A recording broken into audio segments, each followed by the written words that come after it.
It's the Morning Brew with Elle Dawson and Gillian Robertson. Brought to you by Fight Bananas. Good morning, everybody. We already got some people on the live, some people in the comments. Yours truly, Elle Dawson, and to my left/right, the savage Gillian Robertson. Good morning. Good morning. How are you today? I'm good. Dave and I were both kind of like, I think you felt the same way. We didn't have like super high hopes for this card, but in typical fashion with some of these events that lack name value, we end up getting some pretty banger fights, right? Oh, yeah, there were some banger fights and some people that just really stood out. I feel like that really, like Andre Lima, for example. Never really noticed him as much as I did last night. Looked very just well-rounded. I feel like he's going to be a problem for that division. No, 100%. He went from the guy who got bitten to an actual contender in this flyweight division. And yeah, if a single fan says something negative about the female fights from this weekend, like they just weren't watching. Like who I did not have two female knockouts, first round knockouts to start off the card on my bingo card for this weekend, like by any means. And like, I don't know, Carly Judy's really stood out. Again, someone who actually, we talked about her last night. I actually have watched her fight before. I just didn't remember. It was a fight that she lost, actually. It was on her Contender Series fight because the chick that she fought is actually one of my friends. So I'm like, I remember that fight, and I remember it was an absolute banger. And then to see her come out with a performance like that, she just looked, her nickname's Crispy and lives up to it, absolutely just crispy on the hands. It looks so nice. And then going to the next fight, I literally was talking to Dean about it all week where I'm like, how is Priscilla still signed? I'm like, she's 5-6 in the UFC now. She was 4-6 in the UFC and has a history of not like missing weight, eye gouging people, things like that, doesn't have the best history. I was like, how is she still signed? And then after her performance like last night, I'm like, that's why she's still signed. 100%, because how often do we see female fighters putting away girls with their hands like that, No, exactly. I'm like, just look at, I guess, at the track record. I was like, I don't know. Why does the UFC keep her around? But like with performances like that, being able to drop girls, like she was out. It wasn't like a TKO. She was flatlined on the floor. That was wild. And like Josiana Nunez is just like, I don't know why I'm such a huge fan of hers. I watched her debut and she fought, do you remember, Bia, what is her last name? Malecki. Yes, Bia Malecki, who's like 8 feet tall. And Josiana Nunez looks like she should be fighting at 115, but just like decided to be a bantamweight for the night and just absolutely annihilates her. And I was like, this girl is like, this is my girl. She's my spirit animal. And I'm such a big fan of hers. I think she's incredibly tough. So for her to put her away like that in such a scary fashion, I think is, like you said, that's why she's still signed. I feel like they both were kind of fighting a very similar fight. Priscilla just had straighter shots, where Nunez was coming with a little bit like wider shots and was getting caught down the middle more, and obviously caught up the middle in the end. But the 1-2 for Priscilla was really landing just straight. I feel like I guess the fight only lasted like 3 or 4 minutes, but I'm like, for the whole fight. Yeah. No, 100%. And my question for you is somebody who's fought Priscilla, and we've watched her, in the flyweight division. And I know we have our opinions on some fouls that she's made in the past. But do you feel like her primary issue before is that she was in the wrong weight class? Because she definitely looks at home at 135. Like she's definitely big enough and she has the power. Do you feel like she can do better in this division, essentially? It very well might have been. When we fought, I know she missed weight. Oh, I think it was by 2 or 3 pounds she missed when we fought. So, and like, it was definitely not an easy cut for her, I guess. So, yeah, it may very well have been a problem, just a big issue. And I feel like a lot of fighters do, I guess, fall into the trap of like, I have to be bigger and stronger, so I'm going to cut the weight. And it's like, why not just rely on being better? Yeah. And she does have power. So maybe we see her carry her power a little bit better at 135 when she's not depleting herself with this massive weight cut. So I'm interested to see what they do next with her. Oh yeah, exactly. And even at 125 though, she had a bunch of exciting performances too. Even I remember her fight with Molly McCann. Like Yes. Molly ended up winning it, but had an eye that was like had to be a broken orbital or something. Absolutely huge. They were both like talking shit during the fight. Just a fun fight to watch, you know? No, 100%. Super tough girls. I might have to go back and watch that one today. Another one I'm going to have to go back and watch again today was the women's strawweight fight. Because when I watched it in the moment last night, I actually did have Luciano winning the fight, which is a rarity for me, scoring against the girl who's primarily trying to grapple. But I gave Luciano the first and the third. But the first round was pretty close. And obviously Sam Hughes dominated the second round. So your thoughts, how you scored this fight? It's such a tough, like, I feel like it really goes up to, well, two things. It goes up to the first round and it goes up to, one judge gave a 10-8 on the second round. Yep. So it's like, do you score the second one a 10-8 and who do you score the first one to? So I think, like you said, the first round, it was like first half very much controlled by Sam, second half very much controlled by Luciano. Feel like typically speaking, in judges' mind, the second half of the round sticks out more. So I had it with Luciano winning 1 and 3, but I am also not mad, I guess, that Sam won. I'm like, it was such a close back and forth fight, and she absolutely dominated the second round. I don't know if I would give it a 10-8, but she was on top position the whole time. So I want to play devil's advocate here with you guys because I'm kind of on your side where I felt like Luciano clearly won the first 2 minutes of round 2 and Sam Hughes clearly won the last 3 minutes of round 2. So I guess my question for you guys is, how can you score the first round, which was razor thin close, right? And the second round, where there was a very clear winner, and Sam Hughes really did dominate, almost finished her a couple of times in that second round. How can both those rounds be a 10-9 for Sam Hughes? Like, I think this is just an issue with scoring in MMA in general, where we can have a really, really close round where we just have to pick a winner that gets scored the same as an unbelievably dominant round. So maybe, like, should we be giving more 10-8s? I guess that's been like an argument in judging a lot lately is like, I don't know. For me, I think you really have to earn a 10-8. Like, you have to do damage. You have to really be like, I don't know. I think it's obvious when there's a 10-8 for me. I'm like, whenever somebody's just getting beaten for a round, I'm like, okay, that was definitely a 10-8 round. But most like that one, I wouldn't have given it. And like you said, maybe it's an issue in MMA scoring overall. Maybe there should be like a possibility to get a 10-7, you know, like maybe there's a middle ground. Like, I don't know. But yeah, for the way it is now, I don't score that round as a 10-8. And I agree with you. Absolutely. I think, but that's what I'm saying. Like, I think maybe we need to give more 10-7s. Maybe what we consider a 10-8 right now should be a 10-7 and a more dominant round. Like, because it's so crazy to me that we can score a round where it could go either way, the same as a round where there's a very clear winner. You know, it's kind of odd. And it might actually help us have less draws and more clear judging if we gave more dominant scores. But, you know, that's a conversation for another time. Had to change from lunch to brunch to accommodate your daylight savings commitment. Heck yeah. Let's go. It honestly, daylight savings wrecks me every time, especially the losing an hour. We were not okay that week, guys. Just so you know, please check on Gillian and I. I never know what I didn't last week when we did the show, had no idea it was even daylight savings. I was just like, why am I so tired? This sucks.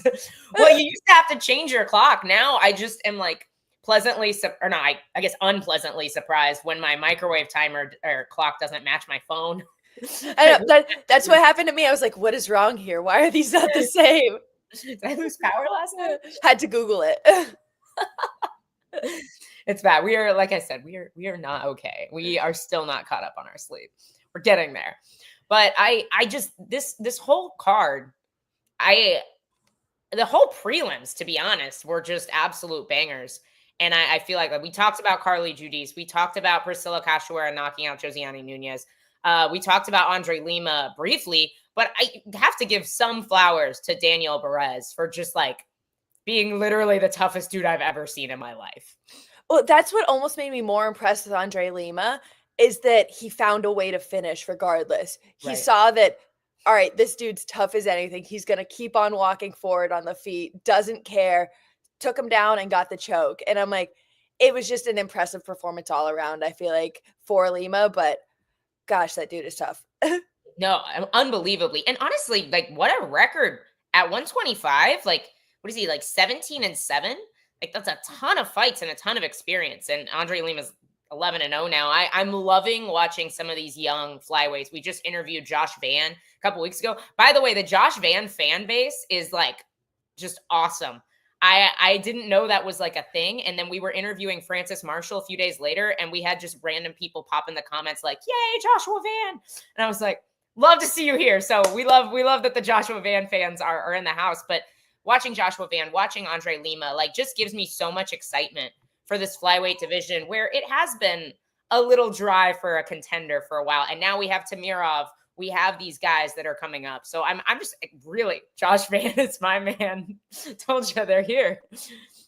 No, from Lima too, it was just like you saw the redness on the body. Like the way he was attacking the body, he had a huge well on everything. He was attacking the legs, body, head. It was like mixing it up so well, and then just being able to like put the cherry on top with the jiu-jitsu. It was like that was probably the top performance of the night for me. But just going on to say about flyweights too, the Tough House just released this week and is starting next month with flyweights and welterweights, I believe. Yes. So that I believe it's May 27th is the start date of that. So they're trying to build this. They're gonna be coming in. I love it. And honestly, guys, if you guys haven't seen some of the people that are on this season of Tough, like they have incredible records. I'm really glad that the UFC is kind of doing this international Tough season, because I think what tends to happen when they just do it in the US is it's the guys that haven't gotten signed, right? So the guys that they really, really, who have the experience and that they really want, they're just going to go ahead and sign them, or they're going to get on Contender Series. So it ended up being people with less experience on the American seasons. And some of these guys have insane records for not being signed to the UFC. So I think it's going to be a really good season. And just shout out one of my main training partners, Roy Echeverria. He is on it too. So I'm super hyped to watch him. Oh, that's awesome. Yes, let's go. No, it's going to be really good. I'll be honest, my favorite season of Tough ever to watch is the flyweight tournament. Like, do you remember when they did that? Like, Tim Elliott, Brandon Moreno, Kai Kara France, Pantoja, literally just legends of this division were all on that season together. So I think it again. I think it's fun to go back and watch like Tough, like 3 Tough, like those ones, just to see. Even Tough 1, their original idea was to make it like almost like a Survivor type thing, where they did like game show they did like they had to do like games and tasks and also fight while they were there, because they didn't really know like the general idea that they wanted for the show. So they had them do like all these weird challenges, and they had to focus on cutting weight and fighting each other. And also a lot of people were drunk. That still happens, I feel like, in the Tough House. It's still they provide the alcohol. Yeah, I can't imagine doing that. But season 24. Black Zillions versus ATT. That's a great season too. That is. Yes. I heard I think it might have been Pitt's wife told me they tried to do like a Real Housewives of MMA to like go with that, but there wasn't like any drama. So it was really like dumb and boring, and it didn't work. They like tried to do a reality show with the ATT wives. Yeah, I don't honestly like being in the Tough House, and every person I've ever talked to says the exact same thing. They're like, it was one of the best and one of the worst experiences of my life. I'm like, there was so many times when you're at the gym. Like, I had Justin Gaethje as my coach. I had 7 other girls there who want the same thing as me, so who are working hard, down to like do whatever, get the rounds in. And then you go back to the house and you have no phone, no music, no TV, no books, nothing. And you have to sit there and stare at a wall and just think of something to do. And it's like those times are just like like I don't know, they kill you mentally. You know, you're just sitting there the most boring times. And then you're like, I see why everybody gets drunk in the house. No, they like that's what they're trying to do. They're trying to create a reality show. You know, it's not there to be the best environment for athletes by any means. I didn't actually watch the show, but I did see that they had, I can't remember who was in it. Was it Piotr Jan? Yeah, it was Jan and Aljo. That's right. Yeah. Which I think would be really funny, to be honest, because they like have like the weirdest squashed beef ever. But I honestly should go and watch it because I bet it's very entertaining. Because I've like talked to some of my Russian teammates about this, and like Russian MMA is like another world. Like it's not like even the Russian UFC fighters, like I don't think they like respect Russian MMA as a whole as much, because there is a lot more like, it's a lot more like a reality show. Like they want there to be fights at weigh-ins and to have these like insane moments. So it's kind of a spectacle there. I was going to say, anytime I'm scrolling Instagram and I see a video that's just something wild, I'm like, this has got to be Russia. Always. It's always a Russian MMA promotion that's doing like a huge, like I saw one, had to be like a 400-pound woman versus like a tiny guy. And I was like, what am I watching here? It's either Russia or Japan. Like Japan's doing some wild stuff too. Usually their pro wrestling is what's insane to me. Yeah, that's what I was gonna say. The craziest one I remember from Japan was when Gabby Garcia fought the pro wrestler over there, and like it was a real MMA fight, and she was like jumping off the ropes, like she was doing pro wrestling. It's wild. Our world is wild. I love it. Oh yeah, I bet Roxanne was great to have in the house. She seems like just the nicest person ever. Honestly, like I love all those girls. Like it was just a good time in the house in general. Like I feel like there wasn't really any drama. Shauna Dobson was probably the light of the house. She was the honorable, like she was part of the other team, but allowed to be on our team too. You know, kind of went between both teams because she was just like I don't know, a great person, the life of the house, the personality. We had Rachel Ostovich, Montana De La Rosa still in the UFC, Lauren Murphy. We had a good house. It was just a lot of good girls, and there was no drama really, you know? Yeah. It honestly, like looking back on that season, I feel like compared to like the women's strawweight season, it was a lot more chill for sure. So we asked the Tough producers when we were there, we're like, so like, what season did you hate the most? Like just working with? And they said it was the women's strawweight season, the first season with the women's strawweights, because they said that they hated each other so much that they just made like the living situations like terrible. Whereas like if like in our house, if somebody left a little bit of mess, like we were all like adults and mature and be like, oh, I'll clean up and make sure the kitchen's nice and whatever. Like we took care of everything. Where they're like, one girl would be mad at the other girl, so they would just like leave a mess for the other team to clean up and like just like trying to get back at each other, and it was just so toxic and volatile there. They said that was the worst season for them. No, that's so bad. I've heard some stories from that season that I don't know if they're true or not, so I'm not gonna be quoted here live, but I've heard some nasty things like that people did to each other. So I don't get it. I don't get it. I'm glad you had a much more positive experience, because I can't imagine living in a house with nothing to do. Honestly, if I were in the Tough House, I would, because you can take religious texts, I think is the only thing you can take. I would probably just like deep dive Bible study, because otherwise I'd go insane. Like I feel like you'd go crazy. There was one girl in our house, I can't remember, I'm probably going to mispronounce her last name, but Karine, I think it was Gevorgyan.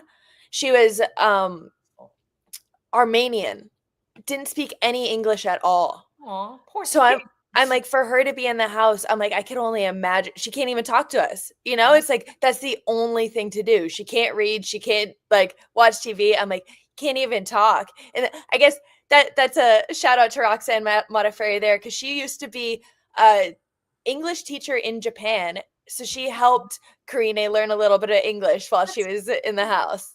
That's awesome. Yeah, that would be terrible. So like, that's the one thing you can do is hang out with each other, and like, you don't even have your Google Translate. Like, yeah, exactly. So rough. So her translator would come to the gym and help Justin Gaethje translate like what she needed to do, but she wasn't able to come to the house. So it's like at the house, she would just like have nothing. And it was just I can't imagine her experience. Yeah, no, me neither. That's rough. But that's something I would not choose to do. I think it would be really, really tough. But I am definitely excited to watch other people do it. That I will do. Let's go back. We got to go back to this card. Obviously, we can talk more about Tough as the season comes out. Imagine putting a bunch of bloodthirsty psychos in a house with no internet. Can we talk about Jiu-Jitsu debut? What is Jiu-Jitsu? He fought AJ Cunningham. Oh, okay. I got you. I thought it was like a show. I was like, oh, okay, you Soo Young, yeah. No. Yeah. Dude. Yeah, an amazing grappling performance for him, just like good control. AJ Cunningham was working like almost a jiu-jitsu game on bottom more than just trying to get up. Like he did almost have a triangle in the second. I believe he almost had another submission in the third, where it's like he was close with these but needed to use them to be able to get up, to create the space. He was just almost too comfortable to stay on his back and work there. And jiu-jitsu was able to control the fight. Yeah, no, 100%. And I think we saw kind of a similar issues with Kurt Hollabaugh on the main card, where when he finally made the decision to work up against Alexander Hernandez, there just wasn't enough time, you know? As with Kurt Hollabaugh, as the commentators were talking about him, you could just see, like they're saying that he was like, when his UFC debut, I believe, was like 2013, and like he's a vet of the game. He's been around so long, but you could see his style just kind of looks like that. He looks like it. Like they said, he's a boxer wrestler, and I'm like, a boxer jiu-jitsu guy. Yes, he looks like a boxer jiu-jitsu guy. That's it. I'm like, it looks like that's where his skill set is limited to, where that worked in 2013, but now it's like you need to be more well-rounded. You have to have everything. And it just looked like he was just kind of stuck in those two boxes of boxer and jiu-jitsu and stuck on his back because of it. And yeah, and credit to Alex Hernandez's camp with Royval and those guys, because if I were them, I can definitely imagine that they were watching film on the Trey Ogden Kurt Hollabaugh fight, and they knew that he's not going to try and get up. And Hernandez, like, I was like, why isn't he shooting? I would be shooting on this guy immediately. And he took his time setting up good shots. But once he realized he could get him down, that's how he solidified round 3, you know? I was going to say it was immediate in round 3 going out there. And I think he got to the shot in less than 30 seconds. Like, I feel like in round 2, he was like, oh, that was easy. Let's do it again. Right? No, 100%. So it's, I love Kurt Hollabaugh. I think he's super fun to watch, but I agree. I just don't think he's evolved here. With like such good jiu-jitsu, but not the wrestling to really utilize it at this high level of MMA, you know? Mm-hmm. Throwback to the Yu Sung Yu versus AJ Cunningham. I'm like, I think I need to have a word with AJ about his nickname, because he's representing the Savages. He is one of the Savages in the UFC. I'm like, come on, bro. Can't be doing the things like, can't be losing like that if you're trying to rep that name, you know? Like, we need to have a talk. And at 135 deep division, like AJ Cunningham may be finding himself without a job here pretty soon. 0-2 in the UFC. We'll have to see if they give him another shot, you know? So I'm like, he can come back. I'm like, if they don't, then I'm cool with being one of the only. I think there's me, Ramon Tavares, and AJ Cunningham are currently the Savages in the UFC. Any female who comes in, I don't care if she's 135 to 115, I will fight her for the name. But can't do it with those two, so I'm just gonna sit here and just watch from the outside. Be like, just critique. Yeah, just critique. I'm sorry, I saw this question earlier and I was gonna pull it up, and then we kind of moved on from it. Yeah, 2 Kimuras in one night. I don't remember the last time I've seen a Kimura. Like, it's been, I think like Blanchfield versus Molly McCann, and then I can't say like anyone before that really. Yeah. That's probably the only one I can think of. And especially in men's MMA, like, I think they're pretty rare. I thought Damon Blackshear, as per usual, looked phenomenal on the ground, but I have to say the better Kimura goes to Brenson Ribeiro, who was down on his back, losing, bad situation, and just sweeping it and still getting the tap. Like especially at that weight class, like I think that's incredibly hard to sweep a 205er like that, especially a dude who missed weight by almost 5 pounds. So I have to give my flowers to Ribeiro here. I think he wins the best Kimura of the night. I think I was kind of going in the same boat of better performance by Damon Blackshear, but better Kimura by sorry, I forgot his name for a second. Just like Ribeiro. Ribeiro, yes. Yeah, no, I agree. I agree. And Blackshear had to deal with some adversity too. Cody Gibson looked great in the first round, and then but Blackshear's grappling is just so, I love how he utilizes that he like stapled the arm. It's like a weird crucifix kind of. Like he doesn't figure four the arm, he staples it, and then it gives him a lot more freedom to move and like scramble with the fighter on bottom rather than like tying himself up in the crucifix. So I really love that position from Blackshear. I feel like he was able to land some nice elbows from there too, which like from a side control position, you don't necessarily see people doing as much damage necessarily. Right. So he was able to find a way to utilize that position and make it very effective for him. I agree. And it was almost like Cody Gibson's long gangly arms were almost helping him keep that position because it was just so much for him to like hang on to maintain. And he gives so little space, but manages to do really good damage there. So I always love watching Blackshear fight. He's one of the only guys with a twister in the UFC. Like, I just think he's fun. The UFC actually posted a picture last night of Korean Zombie, Bryce Mitchell, and Damon Blackshear together. It's everybody who's ever pulled off a twister in the UFC in one picture.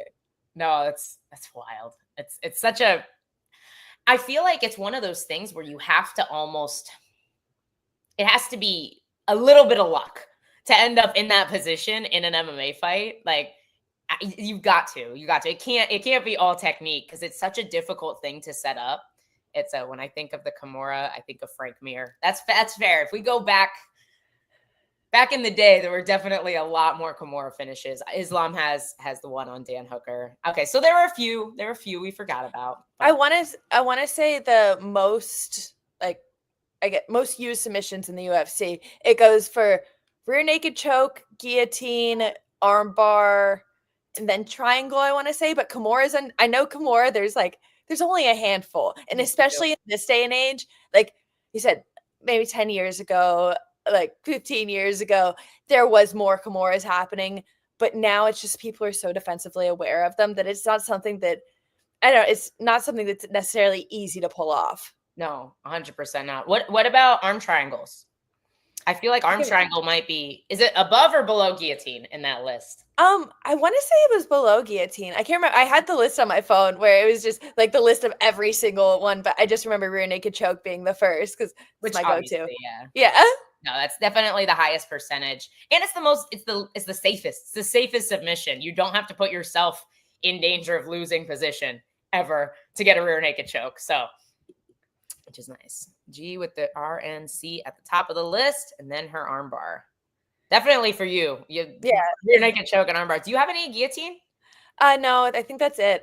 When I was an amateur, I spent a lot more time on my back. I was more of a jiu-jitsu girl. So I have a lot of arm bars as an amateur. And then as a pro, I think I have only like 3 or 4 arm bars. And then I think I have 6 or 7 rear naked chokes. So it's all about the rear naked chokes for me. I'm with you. I'm all rear naked chokes and then one guillotine. I have one.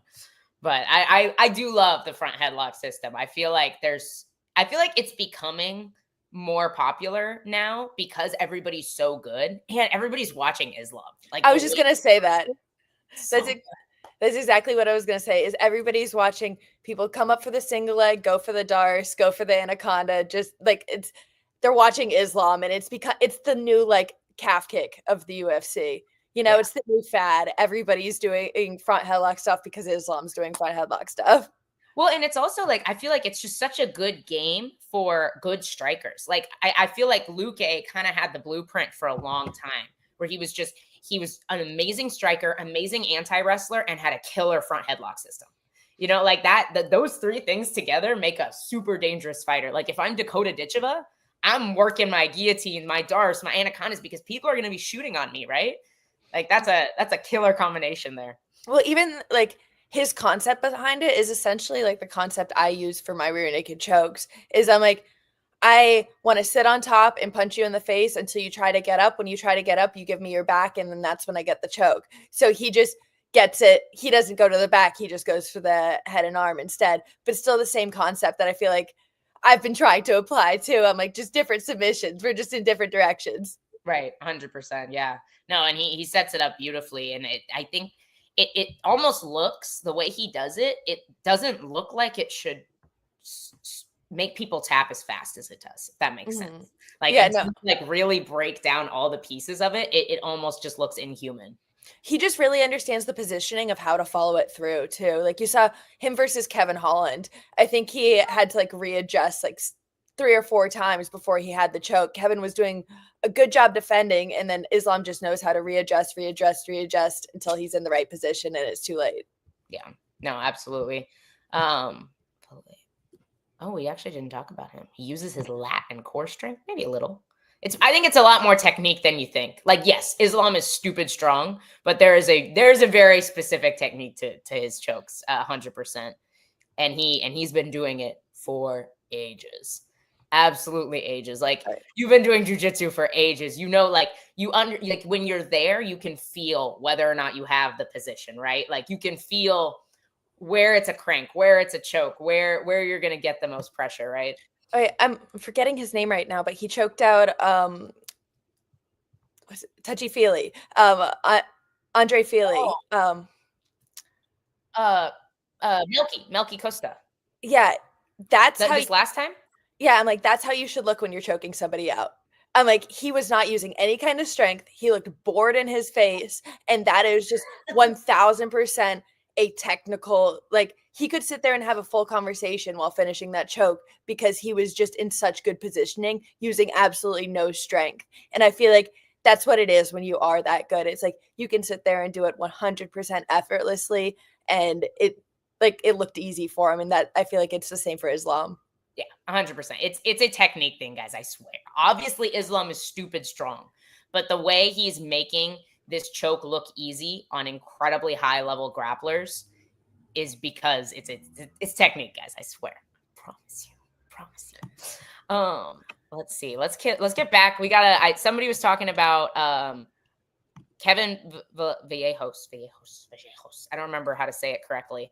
The Argentinian fighter. Oh my God, your girl Eileen yeeting the Argentinian flag into the cage at the end. And the commissioner guy was like, no, you're not doing that. Like caught it out of his hand, was like, you can't be doing that. But I have to know, do all the Argentinian fighters in the UFC know each other? Because that was so cute. You saw I think they were all in one room last night, honestly, because they said Ponzinibbio was on the Spanish broadcast, so he was cage side. Then Eileen and Francisco and Kevin there. I'm like, I think every single Argentinian fighter in the UFC might have been in that room last night. I don't know who I'm forgetting. There wasn't is Esteban Ribovich. I think that's all 5 of them. So that was so cute. They were all there together, like supporting their friends. I was like, this is pretty cool. Supporting their countrymen. And then obviously with that performance from Kevin too, being a 23-year-old and like he almost looks like a young Taporia the way he fights. Very in position, like that overhand seemed very calculated. It seemed like he was trying to just set it up with feints the whole fight, drew his opponent out a little bit, and then was able to see that. It was just beautiful performance from such a young guy. Yeah. And I saw somebody talking about him fighting at bantamweight earlier in the comments. I can't find it. He does look like short, but I think he still looks big. Like, and also Sung Woo Choi, like he's tall and he's long and he's lanky. So I feel like he makes Kevin look shorter than he is, but Kevin was thick and powerful. Like I think he's found his home at featherweight. I don't know that he needs to kill himself trying to make 135 to be successful in the UFC. But yeah, I thought he looked fantastic. And Choi, like I felt like he wasn't pulling the trigger as much as he normally would. But he's a dangerous guy. He is 5'7". Kevin is huge. I agree. I think he looked like thick. He just looks shorter than Choi because Choi is super freaking long and fights really tall, you know? But he did look like he was having trouble pulling the trigger. But I think part of that is probably having an explosive guy like Kevin Vallejos twitching in front of you. Like I was just gonna say that there was just so many feints. It's like my Dean Thomas, my coach, he always says, keep them on ice skates. You got to keep them guessing. So they're like slipping over. They don't know what you're going to do. And that's exactly what he was doing to his opponent, freezing him up. So he had to sit there and think and be like, okay, what should I do next? Instead of just acting and throwing punches and being an active fighter, he was so just like concerned with, oh shit, oh shit, oh shit. Yeah, no, 100%. I'm interested to see who they give him next. He's not getting Jean Silva. I know he called him out. Kind of a waste of a call out, to be honest, because obviously that's not happening anytime soon in a division like 145. But I also understand, like, it's his one loss. He had some really good moments in that fight. I think Silva very clearly like dominated the fight, but like Kevin dropped him. Like he dropped him in their Contender Series fight, and Silva has kind of become this boogeyman at 145. So like looking at the featherweight division right now, like who would you like to see him fight? Because we just talked about Costa as another guy who's phenomenal, who's outside of the rankings right now. Someone just posted, it's so crazy. Joshua Vans, 22, Kevin Vallejos, 23. I'm like, just crazy to see these kids so young, so good. Talented. Francisco is another one. Prado, like so much talent for his age. I know. That's the only thing I was going to throw out there about Kevin Vallejos. I hope they don't give him the Prado treatment because of this. I'm like, he's young. He looks good. Don't throw him to the wolves so early. Let him let him build himself a little bit at that stage. He's not ready for, to be thrown to the wolves. He still needs like a couple stepping stones before getting up there. I think I'm not sure who to give him specifically, but I don't think he should be getting John Silva's yet. Or Joe Anderson Brito, maybe not, like these super scary guys, which honestly, that would actually be a really fun fight, but definitely not a fight we should see from a young contender right now. Like, there's plenty of guys that maybe they do give him like a Feely, somebody who, is a little bit older, but has a ton of experience and is still like very complete, but maybe not as dangerous, as fighting a Brito or a Silva at this point in time. But Costa is a great contender too. I know I keep bringing him up. That dude is massive. I have no clue how that dude makes 145. He is enormous. No, I'm like some of these, even so just going to like weight cuts, Ryan Spann up at heavyweight. I'm like, he was almost at the heavyweight limit. I'm like, how is it your first time at that weight class? And I think he was 248 or 249. And I'm like, how are you that big cutting to 05 before that? Well, and I hate to dog on Ryan Spann, but he also just didn't look great. He didn't look in shape, And so I wonder if he's just trying just to get heavy enough to feel like he should be at heavyweight, if that makes sense. It didn't seem like it looked great on him though, Yeah, that's why I'm like, I don't understand the purpose behind that. It's like, why should you get bigger? I guess like if you're going to move up, make it because you can't make 205, not like you have to get bigger to be a heavyweight now. But that being said, his opponent, Cortez Acosta, looked absolutely amazing, was on the jab, sticking it hard all night long, and then obviously a beautiful finish. I'm like,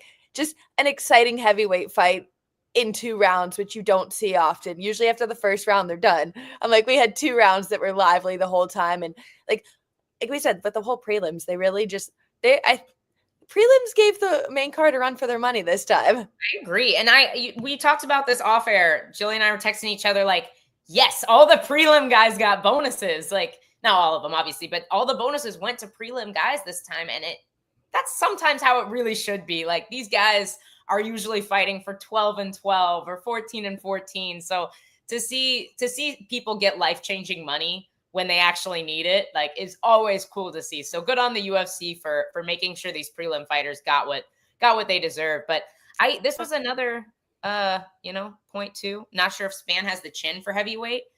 He was taking some seriously heavy shots. And I'll be honest, as soon as they stopped the fight, I was like, oh, that seemed a little premature, maybe. And then when I saw the other angle and just saw how badly he was hurt after they stopped the fight, I was like, oh no, that needed to end for sure. Yeah, I think that was a pretty fair stoppage. And we haven't even talked about the fourth performance of the night winner, which is Carlos Vera going out there and getting that head kick to rear naked choke. What a setup. Absolutely blew my mind that he can't, like, with the 3 guard pulls before that, did not see that fight ending that way. It honestly, what a setup. Like, just, I have no words. But it, like you said, these guys all just, like we were saying earlier, these guys all deserve these bonuses. But the round 1 submission, round 3 submission, round 1 KO, round 1 KO. Like, what? Yeah, we were all hating, guys. We were all hating. Everybody was. Don't lie. If you said this card was going to be the banger of the year, you're lying to yourself. You didn't know. We didn't know, but now we do. Now we do. Whoever bet on Carlos Vera made some big money. Was he a decent underdog? He was the biggest underdog on the card. I know. Do you remember what the odds were? No, I just heard the commentators make that comment last night saying he was the biggest underdog on the card when he got the win. I'm like I said, just watching the first 3, however long that fight was, 2 or 3 minutes, I'm like, I could have never called that he would have landed a head kick and almost knocked him out. Obviously was able to jump on the back and get the choke, but dropped him hard with it. Even he hit him with a spinning back kick, I think a minute before that caught him pretty clean too, rocked him a little bit. So just an impressive performance from someone, I'm like, who's a guard puller, I'm like, that's where I come from too. But I'm like, I feel like you don't see people doing well with that kind of style in MMA. Right. No, and maybe he's making the right adjustments. Maybe he just had a killer freaking night, Yeah. Like, that happens too. Some people have a bad night, some people have a really good night, but it was just it was exciting all around to watch. But Josias Musasa, good record too, 8-1, solid record. Probably was going into this fight with a lot of people expecting Vera to be a stepping stone for him, So it's always awesome to see that. Here is a Taekwondo 4th degree black belt. I think he's been training since and he's pulling guard out here with his Taekwondo black belt. I know they were saying a lot about his jiu-jitsu accolades too, and obviously he trains with Ryan Hall, so someone who is part of that. Ryan Hall's not a guard puller, but an Imanari guy, Roller. Yeah, a roller. Yeah, he still attacks the legs, but not just I just felt like watching Vera, and Michael Bisping made references to his last fight. I don't remember his last fight, but it seemed that there seemed to be a lot of that in the fight before, because he said that Michael Bisping made a comment to him and he got a little defensive about doing that. Really? No, that's funny. I've got to be honest about Ryan Hall. Typically sport jiu-jitsu guys, a lot of times they don't transition very well to MMA. Ryan Hall won a lot of fights. He was super inactive, but when he was fighting, he did really well. So he's the one person that I've ever I rolled with him probably 10 or 20 minutes. We did one round together. It was just never ending. But I feel like he's one person that I've just never felt so, I guess I didn't know what was going on while we were grappling.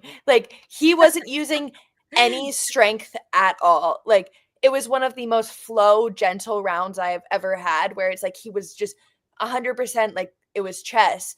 And I was just sitting there no, he's trying to set you up here. No, he's trying to set you up here. No, he's trying to set you up here. It's there was so many things that I'm he is just the smartest, most technical person I've ever rolled with in my life. He was just absolutely next level in everything that I felt was right, I knew was a setup. That's cool. That's always a cool experience to roll with somebody like that. No, it was with him, it was absolutely mind-blowing to me. Holy shit, there's levels to this shit. He is just somewhere different when it comes to jiu-jitsu.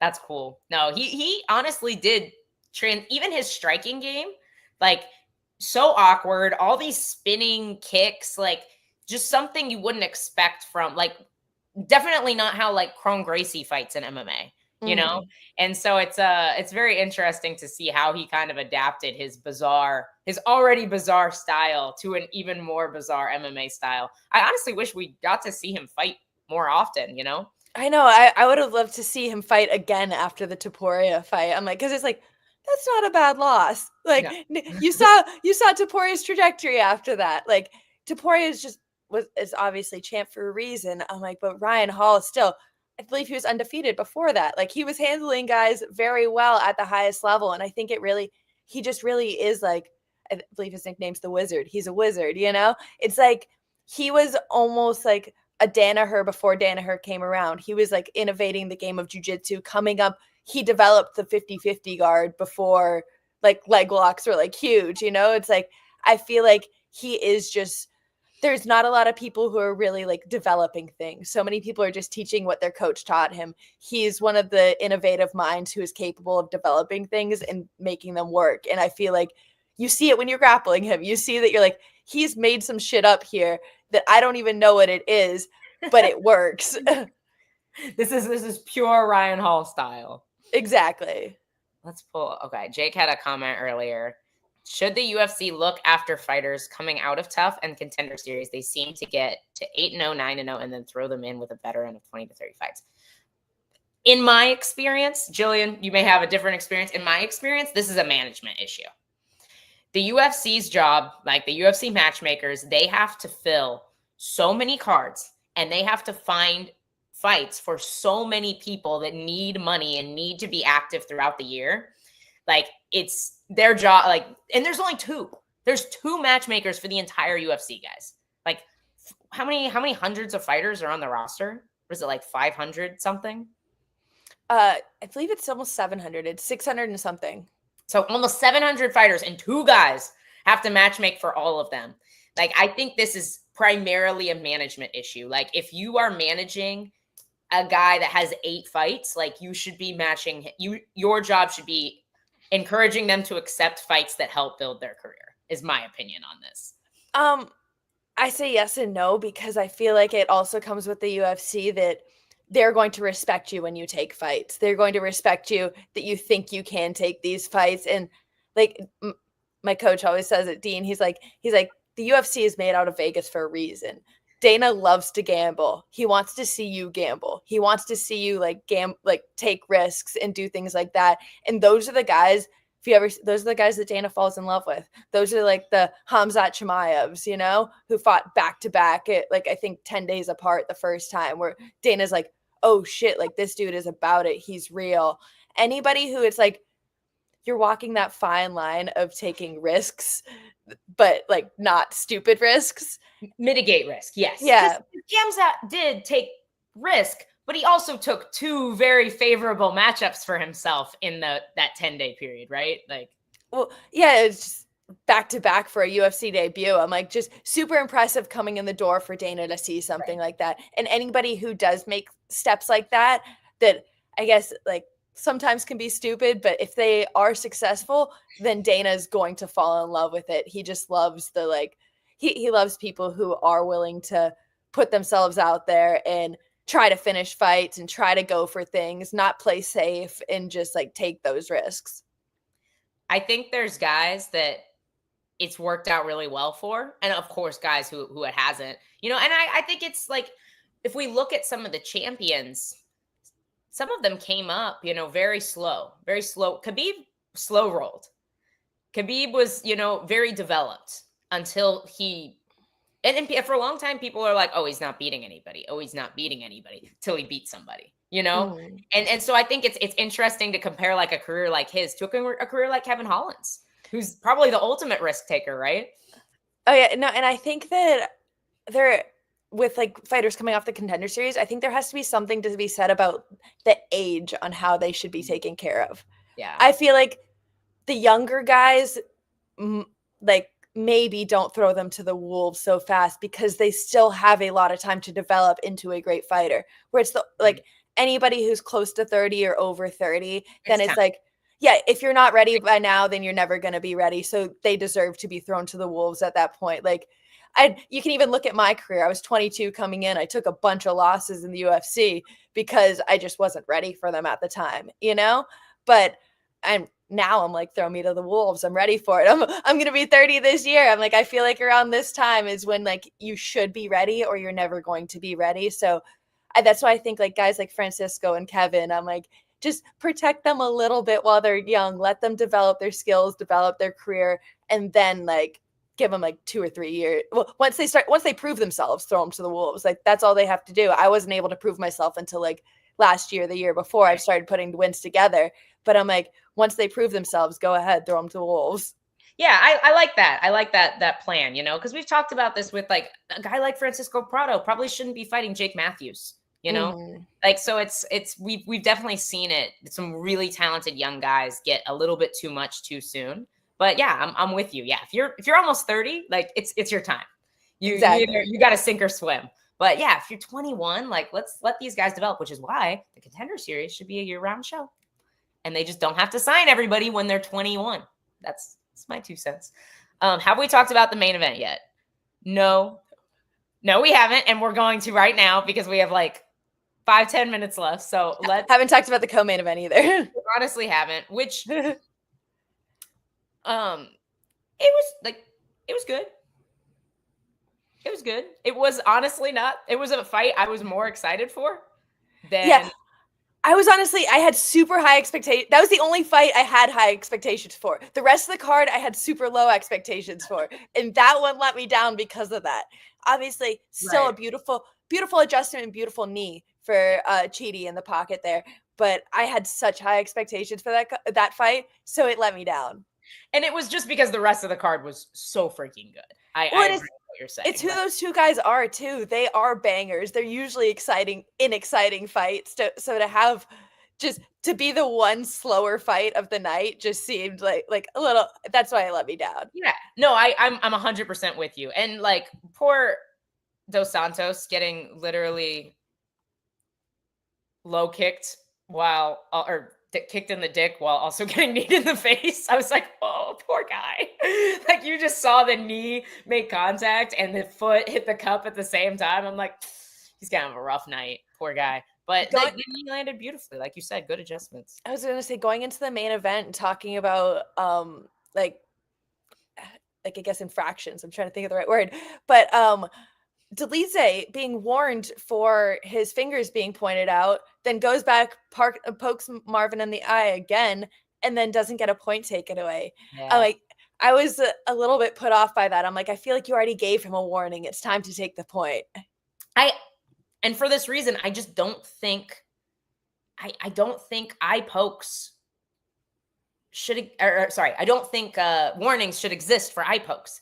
Low blows, I have a little bit more grace for because sometimes you just kick at the same time and it really is accidental. But with eye pokes, I think it can change the trajectory of the fight way too much to receive a warning. I know this is my go-to example, but like a false start in football is an accident usually. It still doesn't get a warning. You lose, like you get penalized for it. I feel like if they would immediately penalize every single eye poke, I think we'd have a lot less. Jim Miller was talking about this as well. Like the dude's had more time in the cage than anybody else in the world and has never poked anybody in the eye. And it's like, we should probably listen to this guy as well. I think it's I don't want to say that it would have changed the trajectory of the fight because I did think Delize looked really good. And I think this wasn't Marvin's best performance coming off of a serious surgery and a really long layoff. He just seemed a little off to me, but we saw a lot of, like you said, we saw continuous reaching. And then there was a moment too that I wanted to see the replay for that I don't think we ever really got to see. I'm not sure if that I just missed it, but he like put both hands out like this to push him and then kicked after. And Marvin was like, literally both his hands went into my eyes. I don't know if you saw that. No, I didn't see that moment. I'm just like you said, you don't think you should give warnings. Herb gave 2. I'm like, at what point do you take a point if you're just going to keep on warning him? You warned him in the corner when you have his full attention before the round starts. And then it had to happen like less than a minute after that. I'm like, I just feel like at that point there has to be something done. But I do agree with you. I think otherwise Delize did do enough to win. I think he looked good out there where Marvin didn't look his best. Yeah. No, I don't disagree. And maybe the eye pokes didn't change any trajectory at all of the fight, but there's a huge possibility for it. And I think the same thing about the Cop fight. where I was super impressed with Manel Cobb. And I do think he had the better game plan and looked better than Almabayev. But after going back and watching that fight, the way his fingers literally raked across his eye, like, you have to give some weight to that. If we look at the overall statistics of this, the fighters who are fouling are winning exponentially more than the fighters who are getting fouled. And that shouldn't be the case. So something probably needs to change here. We didn't want to change the gloves. Okay, that's fine. Which I still don't think they gave it a fair shake, you know? I think if you're going to make a change like that and you're truly going to add, like, compare, you probably need to do like a full year with something different so you can compare statistically. And it may just be a fluke that after we've switched back, obviously, completely to the old gloves, we're having a bunch of eye pokes. It might be a fluke, or it may just be the fact that we're not penalizing the eye pokes enough, you know? But some change, I think, needs to be made. I think with the gloves, a large part of it was just such a pushback from everyone. Like, I know most fighters I talked to didn't like them. Anytime I was at a UFC event, they would ask me, like, oh, do you like the new gloves? I'm like, no, I don't like them. And they would say, oh, everybody says that, you know? So The staff told Grant it was 50-50 down the middle. yeah, I'm like, He's been told at every fight, like, half of them love him, half of them hate him, is what the staff told Grant. But yeah, it's like, it's very mixed. the general impression I got was that they weren't everybody's favorite. Yeah. For me, I like the old ones better. I don't think I've had eye pokes in any fight. I like with Jim Miller, he's had fights in the old gloves and the new gloves. I think it's just a thing about fighting style. It's how you're fighting. You need to be responsible for your weapons more. And like you said, accidents happen, but when you're giving 2 warnings and then you do it again, is it still an accident? No, I agree. And I think it's, like you said, it's an issue of fighting style more than the gloves, for sure, because I think the people who are more conscious of it are not poking people in the eye. And also, like, people who are long and rangy tend to want to have their hand open. People who fight open stance more tend to want to have their hand open. But it definitely, it needs to be pinned. I think that's the solution to me for every foul. Every foul should be treated severely more harshly, and they would stop. Cage grabs, cool. If you use a cage grab to keep me from taking you down, we get to start down and I get a dominant position. And that's another one where I think that one's so easy not to do. I've never grabbed the cage once. Even if, like, my hand touches it, I'm like open fingers always. I've never felt the need to grab it. I'm like, I think that's just, it almost shows inexperience on their part. Like, if you are making moves like that. I've done it. I did it once as like an amateur where but I was in a dominant position and I just, like, out of habit was like, and then I was like, oh, nope, that's not it. Don't do that. But it's the reason you see Yoel Romero grab the cage all the time is because he gets to stay on his feet every time. Exactly. You know? Like, if I get to stop a takedown and just get a warning, why would I not grab the cage? You know? Exactly. Like, half my paycheck's on the line. Like, I'm probably going to go for it, you know? Not me personally. I'm just saying, like, from the general consensus, if you have the option and you know you're not probably going to get away with it, like, that's the easiest takedown defense in the book. And yeah, I guess that's a fair point. Like, one of my friends used to always joke. He's like, you always get one free nut shot. He's like, you get one free one, that's a warning. Then the second one, they take a point. But if you need a break at any point, you get one free nut shot. Which is nuts. It's nuts. That should never be a thing, but it is. It's such a ingrained part of our sports culture. Let's see. If they were the same weight, there weren't a lack of knockouts. There wasn't enough time to actually compare.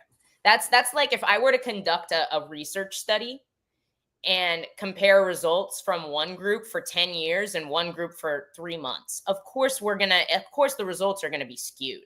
So I just think it was there's 2 things people hate, and that's change and the way things are.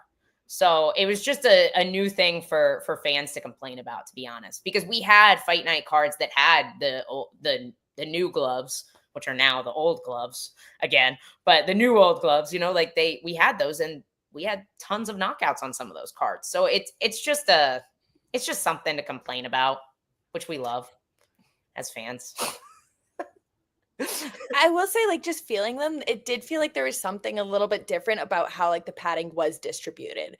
I don't know. Softer or like more pliable, or was it just? Yeah, I feel like the ones that we don't use now, the new old ones, they seemed a little bit softer. Where the old, like the ones we currently use now, I feel like seem like they are a little bit, I guess, firmer in a way that it feels like there's more padding up front a little bit more, where the other ones feel, I don't know if maybe the weight is like around. It's more like throughout the hand. Yeah, they feel different, definitely. This is the last comment I'll put up. It's split, guys. It's split. Gillian hates the new gloves. Grant loved the new gloves. Almost all my teammates, I think I had one teammate tell me they didn't like the new gloves. It's so funny. I'm like, I've heard it the complete opposite. Everybody I've talked to hates them. Everybody's gonna have a different opinion on them. I haven't fought in either, so I don't get an opinion. So this is just market research, guys. Honestly, though, as a fighter, at the end of the day, I don't give a fuck what gloves I'm wearing. At the end of the day, like when I'm in the cage, I'm not sitting there thinking like, oh, these ones are this and these ones are this. Like, I don't get to wear these. I don't give a fuck. Like, it doesn't matter in that moment. They're really don't make that much of a difference. So like new gloves, old gloves, the fight's going to go the same way regardless. It's not as big of an issue as I think the complaint is that it's been the same glove for 30 years, which could be a good thing and could be a bad thing, right? We don't know because we don't actually do comparison studies, and we never will because that would require us to change things. But it's like, honestly, I like what Grant said. Grant's like, why? If it doesn't matter that much. Just let people choose. If they like the new gloves, let them fight in the new gloves. If they like the old gloves, let them fight in the old gloves. Like, how does that make a difference? How does that change the fairness of the sport? You know? We have to have it look a certain way, though, for TV. You can't even tell. I know. But I bet you that's the reasoning behind it. It's just like they want the uniformity to make it look good and everything, but it really doesn't matter at the end of the day. I wonder if it's the state commission that are just like, no, it has to be the same, because that seems like something Vegas would be upset about. Because, like, well, at least for amateur fights, I know that I was allowed to use my own gloves for a lot of fights, where it's like, even actually low-level pro, I was able to use my own gloves in some fights, because being a tiny female, all they ever have is they give you, like, these huge gloves that have been used for 5 fights before you and are just dripping in sweat, and then you go into a fight and both your pinkies fell out of the glove and you're sitting there trying to readjust while you're sitting on top of somebody. It's a lot to deal with. So most commissions, like before I made it to the UFC, let me wear whatever gloves I wanted to wear. I got to wear my own gloves as a pro once, and it was because all they had were larges, and I was like, there's absolutely no way. And my opponent was like the same. She's like, there's absolutely no way we can fight in these gloves. Like, not a freaking chance. So I had to like borrow somebody else's, because they told us like not to bring gloves. Like, we had to use their gloves. And the state commission was like, yeah, okay, fine. And then I think I had to wear their gloves for one amateur fight too. And it was the same thing. Like, literally you could see like this much of my middle finger, and the rest of my fingers were all inside the gloves. Like, it was the most ridiculous thing ever. The struggles of being a tiny girl in the regional MMA.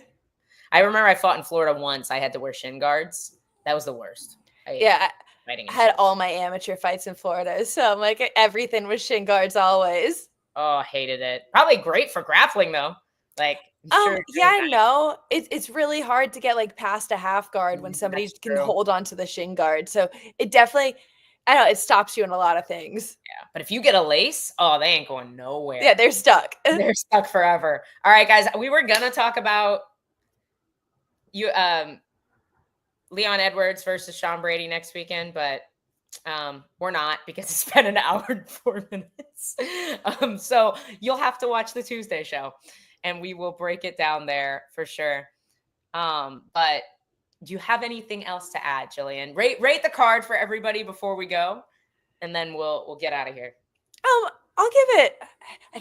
I'm like scared to give anything like an A+ because I unless it gets top, so I'll give it an A. It was a good card. A- card. Like, not like Grant made a good point when we were watching. I'm like, these are bangers. He's like, yeah, but if you don't know any of the fighters, it's like, it's hard to be as emotionally invested in the fights as when you like, you know, their stories and you know who they've beaten and who they haven't yet, you know? So I respect that.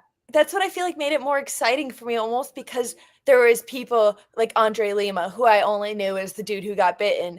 And then now I'm like, oh shit, this dude's actually good. And there was a lot of people on the card that really just surprised me. So they made me interested in them. So I feel like I became a fan of a lot of fighters last night. I'm in the same boat as you. Yeah. This was like, guys, I wouldn't have watched if I hadn't watched this card. Now I'm going to tune in for regularly, which is how we get new exciting prospects. So I'm with you. I'm giving it an A-. I'm on cloud 9 after this card. Guys, we have got to get out of here. It's been way longer than we've ever talked about fights on a Sunday morning. But thank you so much for joining. Tuesday, 1 to 3 p.m. Eastern. That's all I have for you guys right now. I don't know what else is going on this week. We'll have to talk to Dave. But as per usual, we appreciate you guys, and we'll see you later.